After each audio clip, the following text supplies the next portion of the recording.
Well,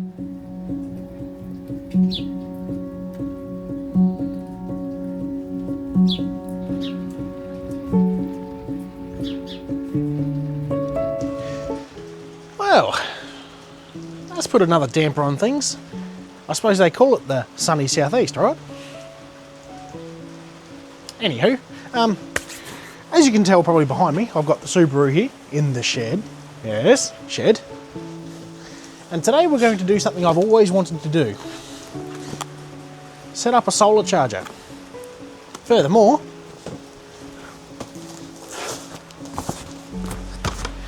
set up a solar panel. So, while we have such a lovely day today, while it's raining and being awfully horrible, perfect for ducks, I think it's a good opportunity that we utilise this shed, get this on, and that way I don't have to keep an eye on my second battery because it'll always be charged. So, with that being said, let's get cracking into it. Wake up in the morning, it's a brand new day. Need to grab those keys and fire away. Hit that ignition turbo whistle and head down the track and don't look back. This is way off-road adventures. Welcome to 4x4x4. So first of all, I suppose we'll start with a bit of an unboxing. Now this solar panel, like its counterparts and other things around the world, comes from China. And I got it for $50. In Australian, it's 50 bucks. Right, here we go. Oh, the big reveal. Ta-da! Throw that away, don't need that. Here she is. Big solar panel. Far out, look at that. Now this is supposed to be a 300 watt panel. Let's check the description on the back. Let's have a look here. Yes, 300 watt. Maximum power is 18.9 volt. So there you go. I'll give you a bit of a close up at that. If you can see it, probably not. But there you go. So yes, this little doohickey has come all the way from China, as per everything else, I suppose. And we're going to be mounting this little sucker on the roof of the Subaru. And it's probably overkill, just to keep my little battery topped up. Now, second on our list of goodies, again, 50 bucks, a little solar charger. Now this one is a little 80 ampere, again, from your lovely China. MPPT charger. There we go. It's only got to charge the back battery, so I'm not looking for any great performance or anything like that. But this little doohickey right here, I reckon that will be sufficient. Little 80 ampere. Bingo bango. Solar charge controller. I reckon that'll mount just nicely in the back of the car here.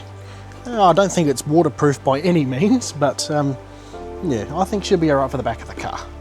Now, for those of you that don't know much about the Subaru, let me show you what's under the back here. So up under our floor, that little hook goes in the roof. Oh, there she goes. Right, in the floor here, we have my air compressor, air tank, that's about 6 litres. And right here is a deep cycle battery, that's only 60 amp hours. So it's only a small basic setup, but it works really, really well. That also powers the compressor and also powers my XTM fridge. So it's only basic, it's only simple. I don't need anything else really, but what I do have trouble with is keeping this battery charged any longer than 2 to 3 days. So that's where this little beautiful setup comes in. This is a completely independent solar charger, which is going to be powered by the solar panel, which is then going to migrate all its power and keep my battery topped up. So hopefully, fingers crossed, that should be all enough power to power everything and keep my fridge running nice and cool. Now before this, you're probably wondering how I keep everything charged. Well, it's a very basic, simple system. It just runs off the alternator. I've got an isolator switch underneath the bonnet, which I flick on and off. So when the car is sitting idle or I left alone for a few days, I switch the isolator off, so that will separate the second battery from the front battery, or the crank battery, however you like to say it. And therefore I can always start the car. And then after the car is started, I'll flick the switch again, and then it charges the second battery. Now, it's all hooked in one big loop, so it's very basic. I don't need much. This is going to work perfectly fine. The solar panel here and everything is so I can isolate the car altogether, leave it idle for more than 2 to 3 days without that second battery going flat. That's the gist of it. Other than that, I probably don't really need a solar panel. If you're driving your car all the time, you probably don't need this setup at all. But yeah, it's good to have. It's good to keep your batteries topped up. And just for interest's sake, we're running about 12.4 volt currently. So that's a bit of a benchmark on how charged our batteries are. Rightio. Let's see how well this thing fits. And it doesn't. We'll turn it around the other way.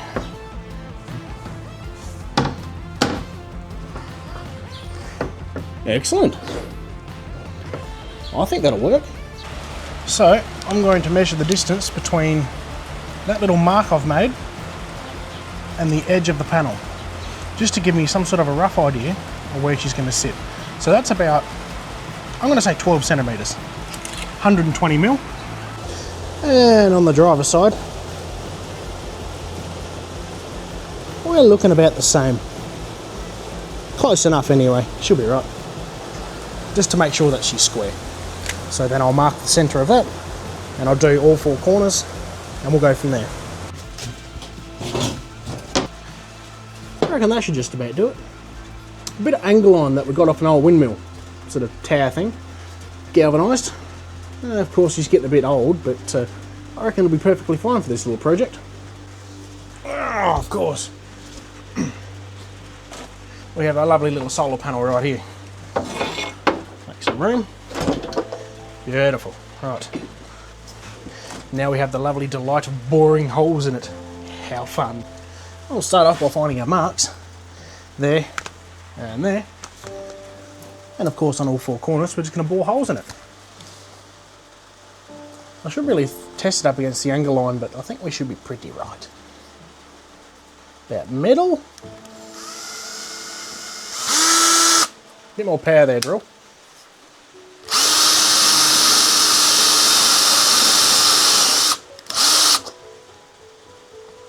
Two-stage.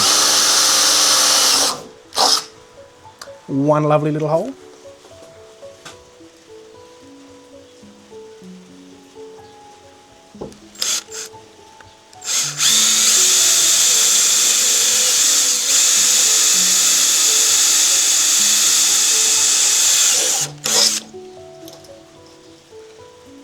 Two lovely little holes.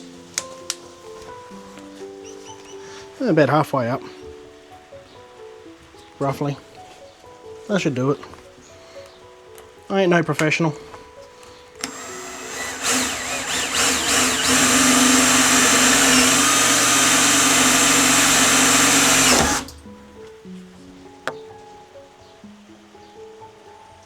That was close. I'm sure it's fine. Next.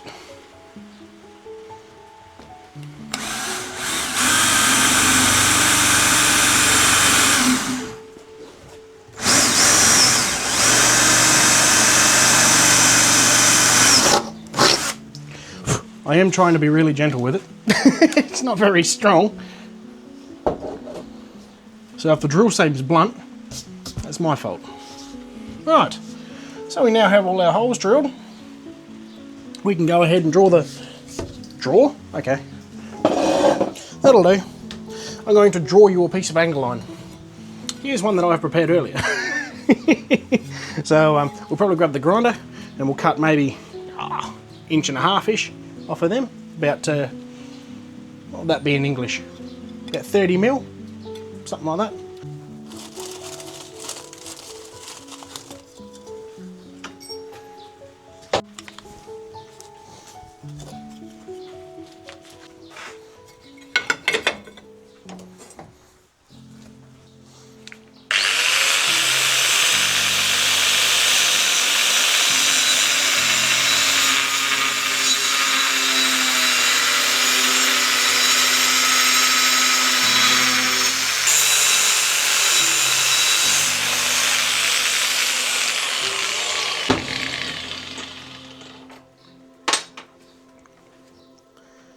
and that there is one.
I'll probably get a lot of people that don't like my methods of metalworking, but that's fine. I'm no professional. That's about right there. And then at the top, about there. Next. So now that we've made up our 4 little brackets, we can go ahead, find some bolts for them. And I reckon, look at that. Beautiful. So we're going to stick them in. Now there's a catch to doing it this way. Every bracket's made a little bit different. I didn't measure it, as you've seen. So when they're on the panel, that's where they're staying. Go ahead and bolt these suckers on, eh?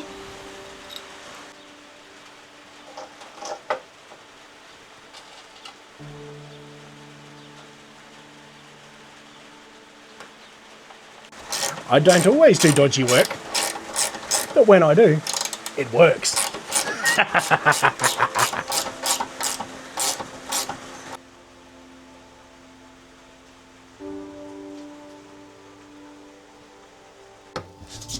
Heave ho! Oh, here we go.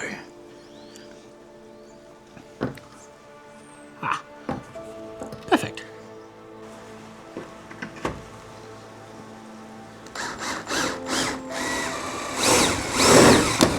One.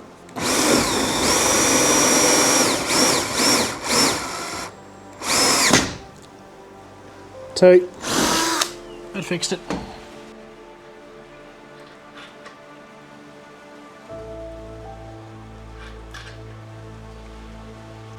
So, now I'm going to go ahead and bore the other ones. Like so. I just hope they all line up. It's the best way to do it, I think. And the quickest way.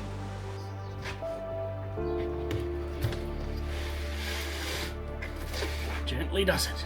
Put this somewhere safe. Now it's a sit down job. It's probably the only good thing about wiring, to be completely honest. I see the solar panels comes with some weird looking plugs, but I think we're going to get rid of those. I'm going to use something a little different, a little more me friendly.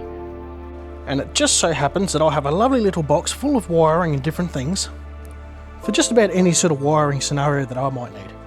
Perfect. So first of all, I can go and cut these off. Don't need those ties on there. Get rid of them. Bye. Now these plugs, I'm not very familiar with these sort of plugs. That's your positive. Must be your negative. They've got your little symbols on them. Right there. And a little plus symbol right there. Where my finger is. So anyway, that gives us a good indication of what we're going to do there. So I better not get these wires mixed up. That's all I'm going to say. Right. For this little exercise, we're going to need these big fellas. They're my crimpers. If you don't know what that is, it's called an Anderson plug. And these are multi-directional, multi-fit, multi-purpose, multi-electronic or multi-stuff plugs that you can multi-do any multi-thing with. So they're basically both the same, and they just connect a certain way. Like that. You can put any plug on anything and do anything with it you like. So yeah. Just got to get the positives and the negatives right. Oopsie. And bingo. That's basically all that does. Now, these plugs aren't very waterproof or dust proof or anything proof, as you can probably tell. They've got these little terminals here inside them that are made of copper basically, or some sort of zinc, or however they make these terminals. And yeah, they do like to corrode, but we're going to stick it together and fingers crossed it should be fine, I hope. If not, I can improve it later. There we go. Wiggle test. Oh, yep. I reckon I can hook onto that with the Subaru and pull it from here to London. That's good. And of course, the same goes. Your little clippy thing goes in there. In over the tab. If I can get it. Come on, get in there. And up over that little metal piece in there, see? Perfect. And that is nice and tight. That ain't coming out. That's good. So this is our plug for the solar panel done. So theoretically I can fit the panel to the bus and I can deal with the rest of the wiring later on. Now I've been doing quite a bit of work with the old Subaru lately, sort of behind the scenes sort of stuff. I ended up fixing that clutch, I hope. I haven't tested it yet, but I think I found the problem. It was actually welded together. So that was also good fun. This is what we're dealing with so far. This is a centre clutch out of a 98 SF Forester. See how easy that was to pull apart?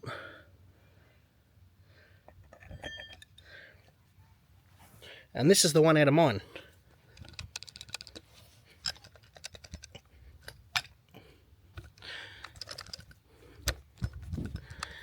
Yeah, something wrong. From what I can see, there's not a great lot of difference, so I'm going to put this good one in and hope for the best. That's the casing that comes off the back. That's a metal gasket. Now if we whip under here, I'll show you. That's what's inside. So, yes. I don't know where the duty C solenoid is. I'm guessing it's in behind there. On the other one that I took out, there was a big solenoid that fitted just there. So this model is obviously a little bit different, but it looks like the clutch is going to work the same. So I get to look forward to putting that back together. I've also updated the rear arms in this thing to something a little bit stronger to help prevent things from bending.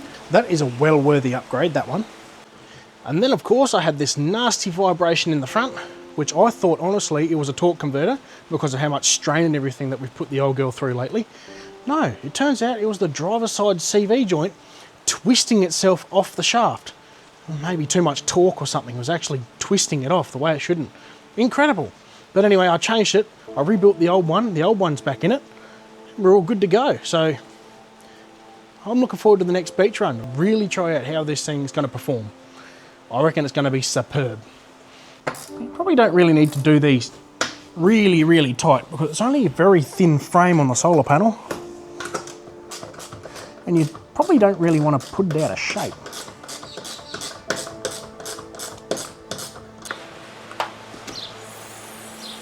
So I generally try and plan things ahead of time so it makes operating very smooth and I don't have to think about anything later on.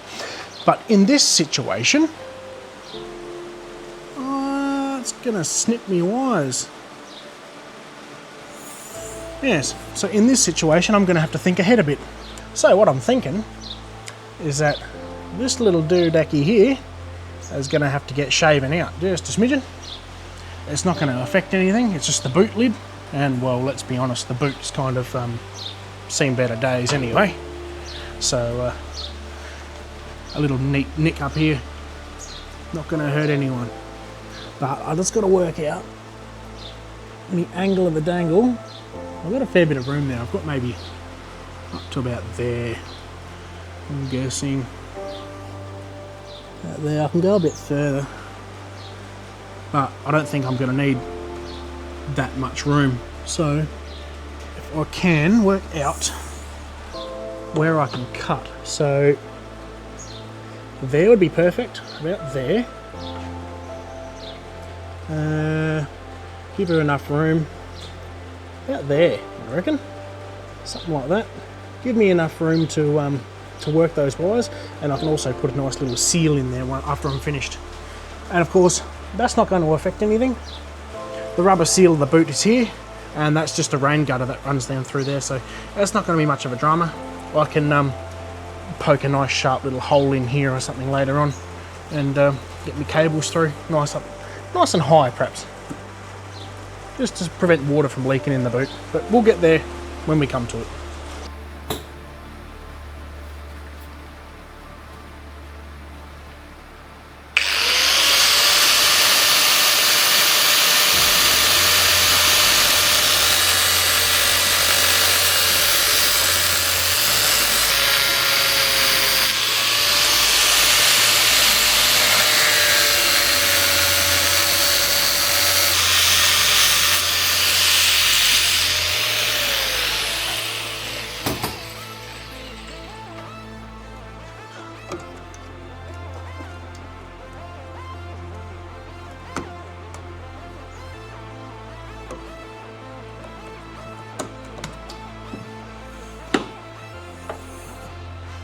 Still got a little bit of steel in there. So, looking at that, if I can push my wires in there. Aha! There we go. Nice and neat and cosy.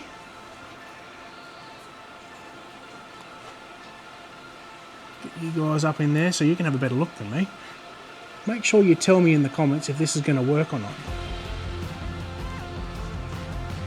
Can't go too far, I might crack me plug, and I don't want that just yet. So that'll work. That's doing very good. Look at that. Like it's supposed to be there. How good. If you would like to get some merch, stickers, shirts, jumpers, anything like that, and you'd like to support the channel, jump over to justcozy.com.au and see a whole range of different sort of wire stuff. And if you're not interested in merch or anything like that, but you still want to get some decent clothing, they also do a lot of unbranded stuff. So head over to justcozy.com.au, support the channel, and get yourself some merch, maybe some stickers, however you want to do it. Back on with the video.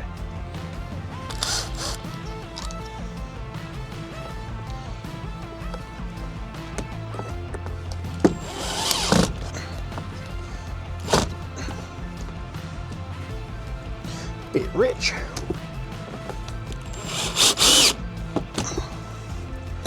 Beautiful.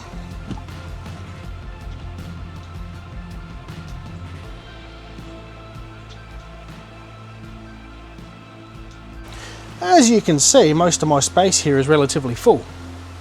And when I have my camping gear in here, it can get quite difficult. Over this side, I've got all my 12 volt little doodads and my compressor chargey thingy and my switch for my compressor. 12.4 volts she's reading at the moment. That's my little hidey hole for my bar, which I use to break stuff and get CVs out. The jack and stuff, of course. Various other components and things. I can't hide the unit because it'll probably run too hot.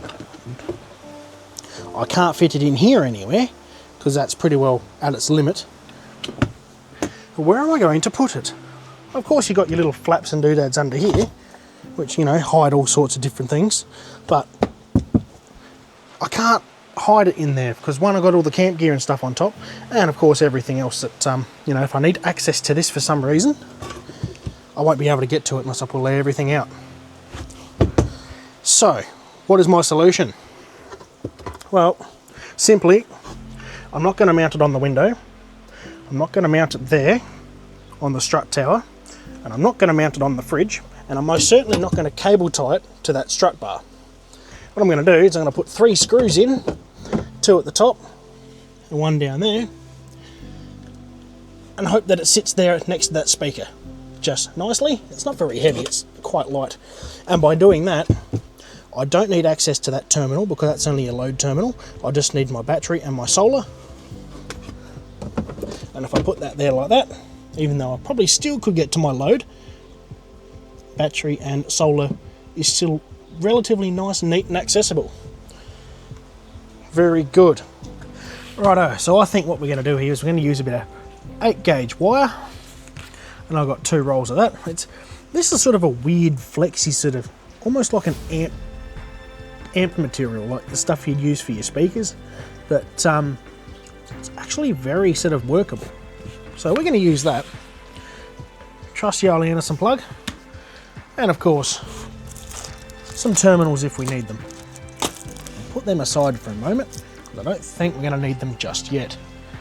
Of course I've got my crimpers and various other things like my wire strippers and my plugs, which are down there as well. I'll move them to there, out of the way. Okay, first things first, let's have a look and see what this thing has in store for us. I'm going to take out one of these little whatchamacallits there. And as you can see, in that first little hole just there, it actually looks like it's a wire crimp. So it's sort of like self-crimping. I'm not sure what the actual terminology is for it, but I think I can stick my wires directly in there, tighten them up nice and tight, and Bob's your auntie. Should be all good to go. Yeah, look at that. They're not like any terminals in there, they're just wire crimp, self-crimping things. Saves me a headache, but that's pretty substantial sort of wire, 8 gauge wire. Don't tell me off for my wiring. Maybe I should double it over.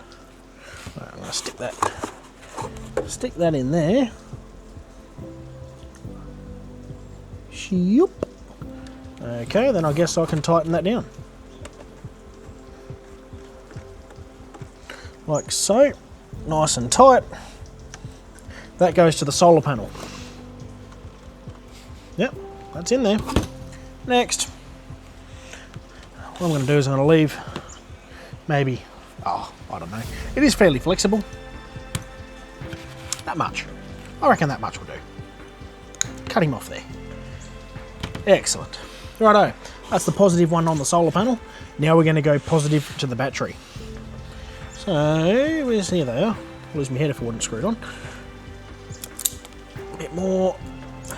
Whoops, that might be a bit too much. This is fine. Stick that in your battery hole. Whoop. Whoops. Oh, we're doing well now. Come on. Oh. Stick you in your little battery hole. That one.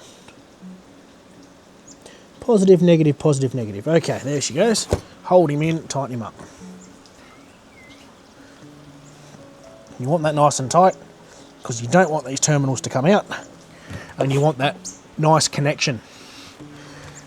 You start having issues with wiring when everything's not tightened up enough, if that makes sense. As soon as you get movement in your wires, that's when you start having trouble. Make sure they're about the same length. And cut him off there. Beautiful. Right, I'm not going to worry about the load, so that bit there is done. Put me thing aside. Now, some of the black stuff. Right. It goes down, negative, in, and click. Come on, where'd you go? There she is.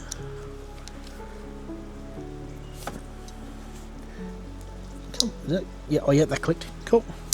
And then this one. Bingo! There she is, all wired up. Now, of course, I can put some protective coating on that, which I might do later on. It's just the little fiddly stuff I'm not going to worry about just yet. But, for future reference, this here is crimp. I think they call it crimp weld, or it's what do you call it? Split loom. That's another word for it. Crimp weld or split loom. And yeah, I'm pretty sure everyone who's messed around with wires has seen this stuff at some point in time. So really, all I'm going to do is I'm just going to shield that with that. La la la la la. I've actually got bigger stuff in the box, but just for demonstration purposes, yeah, that's how that works. It just keeps your wires nice and neat and looking very nice, but I'm going to need to get the bigger one out of the box in a minute. Which, you know, I can do all of this sort of tidying up stuff later on, after I find out that everything doesn't work. Let's fit her in. Okay.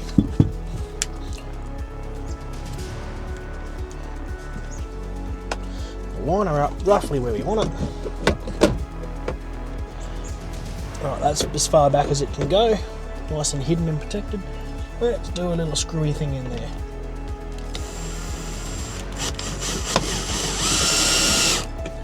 Oh dear. Right, basic is all basic. Moves a bit here on the plastic, but you know, that's pretty sturdy, I think. I think that'll be good. Now these wires, because these are so flexible and rearrangeable, well, I can just run them up there like that. Ta-da! Look at that. Perfect. I'm actually so happy with that. Now this is simple as 1, 2, 3. You find your lead from your solar panel, which would be this one. It says solar. And you don't have to worry about the polarity of these things because Anderson plugs only fit one way. How good is that? So I'm going to set you guys down here just for a moment, and we're going to plug this in. So that's both back of the plugs. Both back of both of the plugs. So you got negative, positive. Yeah, they won't fit. Turn them around, and they fit. Booyah! How good's that? Then, if you'll excuse me, we run this lead all the way to the top and plug the little sucker into there. I wonder if this is going to be making any power. Let's have a look.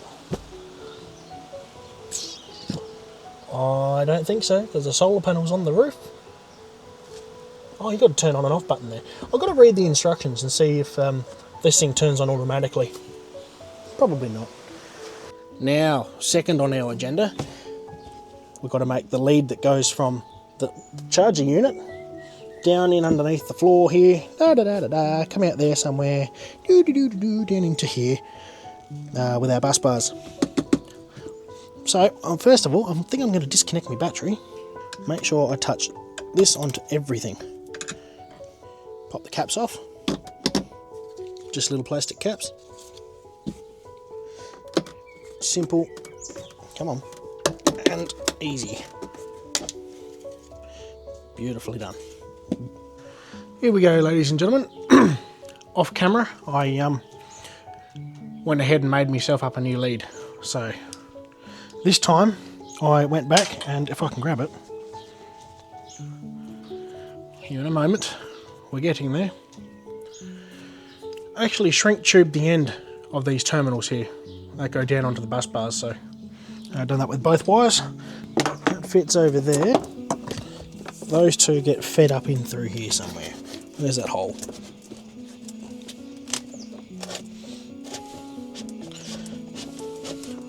Are they going underneath? Here they are. Okay. Oopsie! Doesn't matter. I'll fit in. Cool. And I'll follow that big main wire down. Carefully, does it? It may arc. No? Okay, that's good. There's obviously no power being drawn from the battery, so that's good. Sometimes they give a bit of a spark. Okay, ladies and gentlemen, all we have left now is to connect the panel to the battery. So, let me just focus you guys down here like so. Excuse me. And we'll connect it and see what happens. Fingers crossed I've got everything right, otherwise it's all going to blow up. Turn it that way. Okay. What's our readings? Oh, the charge is working. Showing the battery has 0 amps in it.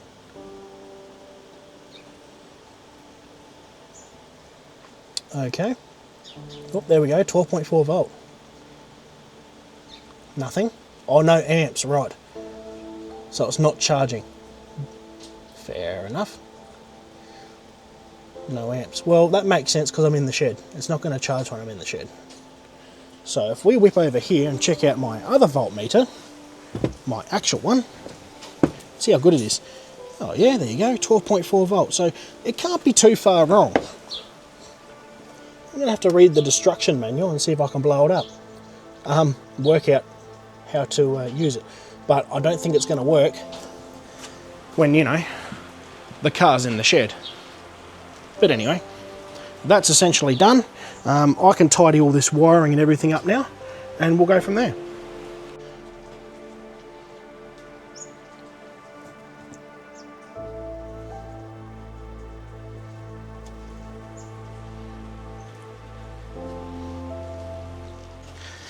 And there you have it, ladies and gentlemen. All done and dusted. The solar panel has been installed and our 80 amp little charger is all good to go. I won't know if it works until we get some actual sunshine, but I'll keep you guys updated in the next video of how she's performing. Fingers crossed everything goes good and it doesn't go haywire. So, with that being done, that means the video is done. Thank you guys for watching, and if you really enjoy this sort of content, please like and subscribe, drop a comment if you like, and head over to Just Cozy if you want to get yourself some merch. That'll be really good. Alternatively, if you'd like to support the channel directly, please jump over to buymeacoffee.com/Warra4x4. Any support is greatly appreciated. Other than that, thank you again guys for watching the video. I know it's been a little while, I had some stuff on. I'm going to right now finish packing up and putting everything back together because I've took all the camping gear out. So I've got a couple of little other bits and pieces I want to do, like that tyre carrier needs a bump stop for an example.